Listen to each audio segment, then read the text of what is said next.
History, being the weakest of the legitimate sciences, gives us the least amount of confidence, even that Socrates existed, for example. We don't know 100% for sure, but when it comes to historical confidence for the New Testament, maybe it goes to 10 or 20%. But the trouble is that people like you take that low probability and round it off to factuality, when in fact there are many other explanations show that the story can be explained in purely naturalistic terms. Yeah, briefly, I mean, it seems to me, Dan, that just doesn't make sense of the facts. Look, I might say I'll make up a legend and go tell my friends, because that'll make me powerful, they'll listen to me, and so on. But then when a Roman soldier grabs me and sticks me into the Colosseum and puts in a friendly lion and says, Dinesh, will you admit it, you made this stuff up, I'm going to say, yeah, it was pretty good while it lasted. I made it up, I admit it. I'm not going to go to my death, as many of the early Christians did, for something that I knew to may be a lie.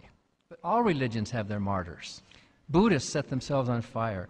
Muslims are martyrs. But that's a fallacy, because they're setting themselves on fire in anticipation of a future event that may or may not come to pass. The 9/11 terrorists might have expected the 72 virgins, and now they're being attended by some hairy guys with tattoos. They were wrong.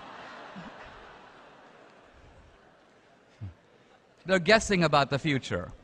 But in any event, they did not back off from their fervently held beliefs. It happens in all religions, and if you believe something, there are parents right now today, there are Christian mothers and fathers who allow their children to die as a test of their faith. There was a couple in Wisconsin that were just convicted. The little girl died of easily treatable diabetes on Easter Sunday, screaming, and yet they would not take her to the doctor because the Bible says the prayer of faith will heal the sick. That girl is dead, and those parents are unrepentant because their faith led them to murder their own daughter. And many people, when they get attracted to a faith, if the Jesus story did happen, it's no big surprise. Look at how Mormons became martyrs for their faith, and yet you don't believe the angel Moroni and the hill Cumorah and the little magic stones and all that stuff. People latch onto a religious system, and some of them, at this end of the bell curve of mental health, some of them become martyrs for any faith in the world.